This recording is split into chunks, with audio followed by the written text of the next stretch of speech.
Tena faly aho, tena faly aho. Saotra n'Andriamanitra lehibe tokoa fa dia voka-soa matsara hito a. Saoran'Andriamanitra lehibe aloha izany dia tsy maintsy andraisy ny fahamarinana eto amin'ity firenentsika ity fa mampahiry antsika rehetra ny tolona mitohy ninona zavatra miseho eto amin'ny firenentsika.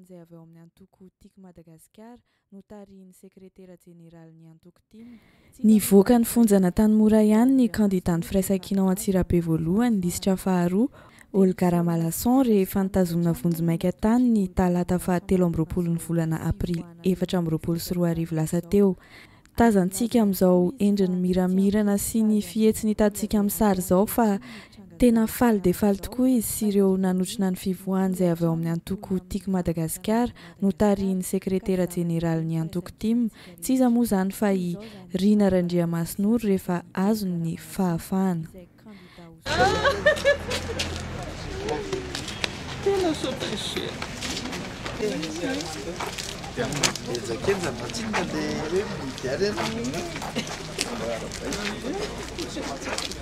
Teny fisaorana sy fankasitrahana avy hatrany moa no natolotry Olga Ramalason manoloana izao fivoahana avy eny amin'ny fonjana Tanimora izao.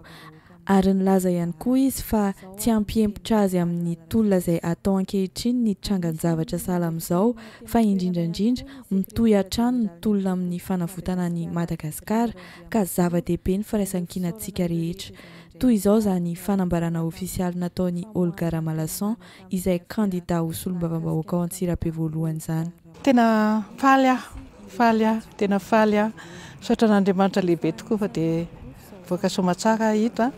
Dia tsy haiko aloha ny tsy saotra n'Andriamanitra voalohany indrindra dia saotra antsika rehetrarehetra tapaka sy namana indrindra ireo nitondram-bavaka sy tena niompo-po amin'ny tamiko fa henoko daholo ary tena tonga taty amiko daholo ny firaisan-kina nataontsika rehetra tamin'izao zavatra nanjoa izao fa izao no atao hoe tolona ho an'ny firenentsika, tolona ho an'ny vahoaka malagasy fa tsy milavolefiny tsika fa mitohy hatrany izany tolona izany fa atambaro ny hery firaisan-kina no hery. I Arlala Rasendrasoa ihany koa izay anisan'ny kandidat avy amin'ny vovonana firaisan-kina dia anisan'ireo niara-dia tamin'ny antoko tiako Madagasikara teny amin'ny fonjana Tanimora ary naneho ny fisaorana tamin'izao famoahana ny kandidat Olga Ramalason izao ihany koa ka ahafahany miatrika indray ny fifidianana solombavam-bahoaka maha kandidat azy. Izao ary ny tenin'ny Arlala Rasendrasoa. Misaotra n'Andriamanitra lehibe noho ny valim-bavaka noraisina tamin'ity androany hariva ity fa raha namangy n'ity mpanompon'Andriamanitra ity zahay tety amin'ny fonjana Tanimora androany hariva dia tonga dia nivaly ny vavaka fa dia nivoaka ny fonjy izy. Misaotra n'Andriamanitra lehibe, misaotra antsika rehetra nitondra ny vavaka, misaotra ny rehetra izay nanotrina nampahery tamin'ny fomba maro samihafa fa dia ity akaikitsika ity misaotra n'Andriamanitra averika ihany nivoaka ny fonjana Tanimora izy tamin'ity androany hariva ity dia afaka hiatrika indray izany afaka hiatrika ny fifidianana solombavam-bahoaka any amin'ny faritry Vakinankaratra ao Antsirabe dia misaotra indrindra koa ny firaisan-kina.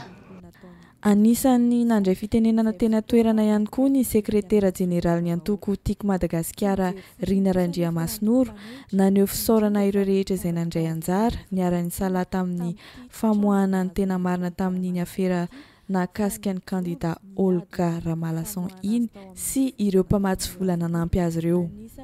Efa anisan'ny manam-pirofo izao famoahana ny kandidat Olga Ramalason izao fa tena manan-danja ny firaisan-kinantsika rehetra ary ny firaisan-kina ihany no ahafahantsika rehetra mandresy. Ary tsy vaozao ihany koa izy no nisy ny fanaovana tsindry azo lenan'ireo olona izay mahasamiteny sy zavatra tsy mety sy mijoro an'i Madagasikara ka nanao fangatahana amin'ny vahoaka malagasy rehetra ny tenany mba hampanjaka hatrany ny fahamarinana sy hijoro ary ho sahafoana amin'izao fotoana hanaovana tolona hampanjakana ny rariny sy ny hitsiny eto amin'ny firenena izao. Ny hafatra fotsiny dia izao no hoe tena moa anisan'ny kandidat, izy kandidaty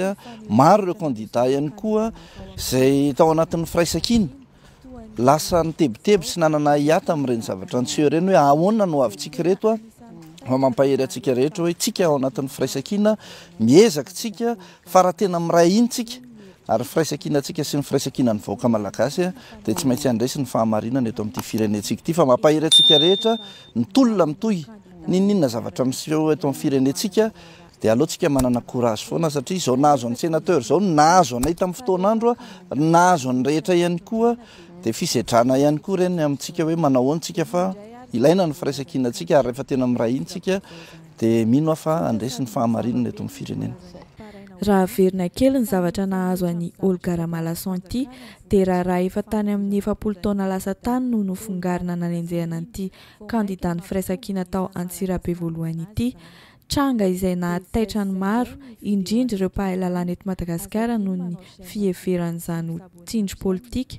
fandikan-dalàna sy raha matahoran-tsotro izao indrindra amin'izao akatoko ny fifidianana izao fa ho afaka andray anjara amin'ny fifidianana solombavam-bahoaka amin'ny 7 Mey ho avy izao ihany anefa Olga Ramalahison.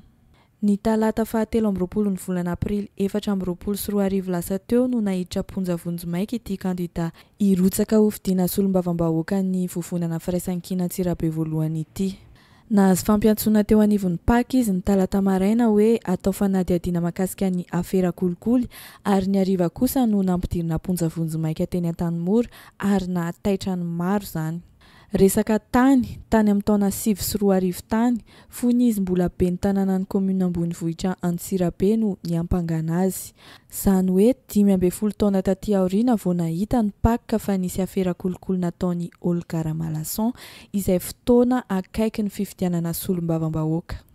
Tsy nijery fotsiny kosa nefa ireo antoko-panohitra indrindra fa ireo mpikambana tao amin'ny vovonana firaisankina tamin'ity tranga nahazo any Olga Ramalahison ity fa nijoro niady ho amin'ny famoahana azy tao amin'ny fonjana Antanimora avokoa. Anisany naneho hevitra tamin'izany ny filoha teo aloha Marc Ravalomanana, Tabera, Rivo Rakotovao, Paraina Auguste, solombavam-bahoaka Todisoa, Faniry Soherinaivo ary ihany koa ireo mpahay lalàna maro samihafa ka toy izao ny fanehoan-kevitry ny sasatsasany amin'izy ireo.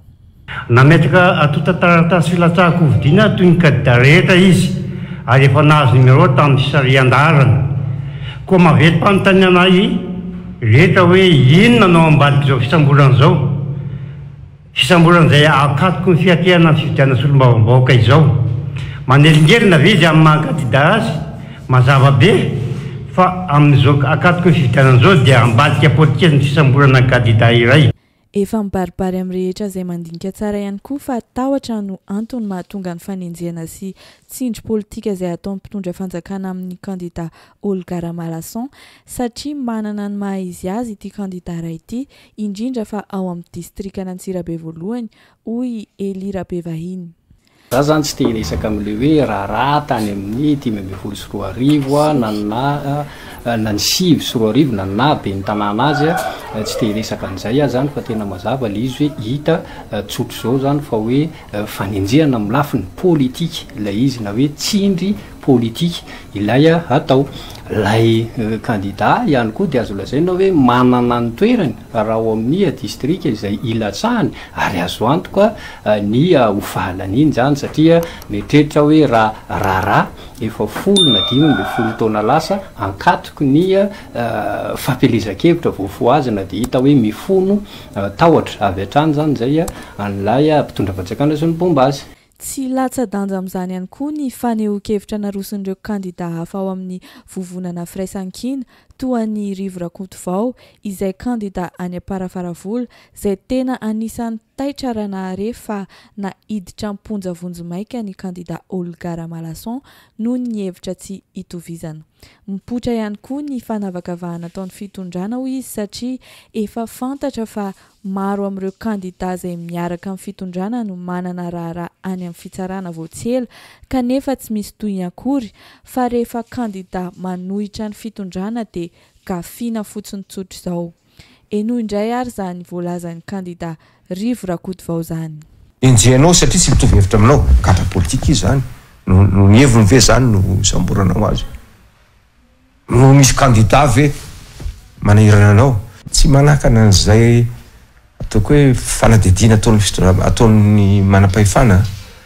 fa raha mipetraka amin'ny toeran'ny olona dia mandeha ho azy mihitsy ny fanontaniana hoe ho aniza moa zany iza no azo enjehana izy tsy azo enjehana satria fantatritsika tsara averina indray mandeha fa tsy onoono betsaka amin'ireo olona ireo a candidat zay tokony manohana fanjakana fa tsy natolotra ny fanjakana akory mba ho fanajanan'rareo no manana rarahany amin'ny fitsarana raha ohatra nataony anketiny jerena fotsiny dia tsy heritreritra ve fa misy fanenjehana alako bika tsy tiako tareto amin'ity firenena ity misy minisitra talona eteo tsy ny fironona fa nivoaka pabe maso fa misy fahadisoana nataony aiza jerem-potsiny misy député neto nanao fahadisoana député mbola perinasy mijerem-potsiny tafiditra agnatin'ny lista igny mandeha foana io de foana ny propagande efa lista igny ary ny malagasy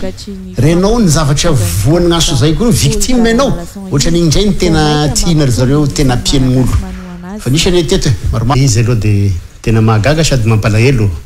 le ataontsika hoe le fotoagna nanamoragna an'le olo zany candidat izy candidat ny fraisekena ao Antsirabe de raha nisy zany zavatra zany manina mora taloha tagny fa indrindra raha raiky fantatry eno de hoe toa raha tany amin'ny 2008-2009 hono izy io de zao izy candidat zao izy candidat zao zay fatao olony samborony de afahafa fomba fiasan'tiky fitondrany ty za zany sy miditra hoe inona no gn'antony fa hoe le fotoagna nanamboragna anazy fa tafiditra agnatin'ny lista igny mandeha foana io le foana ny propagande efa lista igny ary ny malagasy renao ny zavatra voany gnaso zay koa victime anao ohatra n'igny ndray ny tena tiana ry zareo tena pianin'olo fa nisany teto maromaro gn'olo efa tafiditrany amin'ny prison efa lany ihany izy lefa avy eo dia zay indray ny vidéo antsika androany aza tiany manao chaîne ny vidéo sy misabone amin'ny chaîne dia amin'ny manaraka indray